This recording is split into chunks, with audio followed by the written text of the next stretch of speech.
در ولایت ختلان، بزرگترین ولایت کشاورزی تاجیکستان، جمع‌آوری حاصل پخته یک محصولات استراتژیک کشور ادامه دارد و مثل همیشه کار زحمت طلب پخته‌چینی بر دوش زنان و کودکان است. در این پخته‌زارها ساکنان روستای سرچشمه قرغان تپه از صبح تا شام کار میکنند و میگویند امسال نه فقط برای غوزه پایه بلکه برای پول پخته هم میآیند، چون برای هر کیلوی آن 40 درم میگیرند. رخسار ما عزت الله 77 سال دارد ولی ناچار به صحرا برآمده است و برای کمک به خانواده از صبح تا شام کار میکند. او حسرت سالهای شوروی را میخورد که به گفته وی امکان میداد گاهها استراحت کند. او شوروی دا زمین همه تراتر قرغانتی پر خدمه او کدگی مسکو رفتم آبی گرم رفتم به پل حالا کسی را خود میکنه.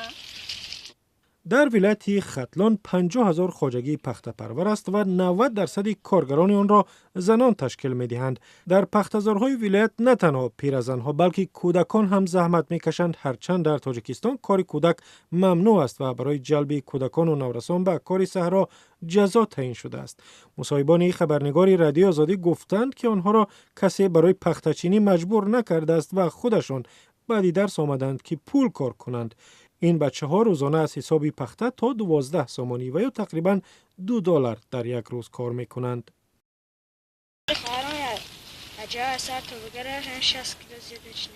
پخته برای ولایت ختلان یکی از سرچشمه های اصلی درآمد است و غوزه پایه آن مهمترین مواد سوخت برای پختن آن در هر خانواده به حساب می رود. پخته پولی نقد دست شما می غلطد.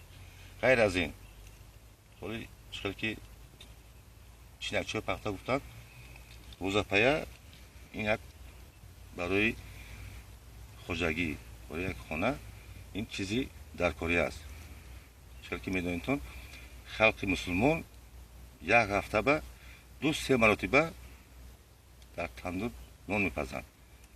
امسال کشاورزان ولایت ختلان نیت داشتند بیشتر از 275,000 تانه پخته جمع بیارند و تاکنون حاصل جمع آوردهشان از 60,000 تانه زیادتر شده است و آن هم با زحمت زنان و کودکان که با وجود کار مشکل در گرمی طاقت فرسا فرصت هم برای آوازخوانی پیدا می کنند.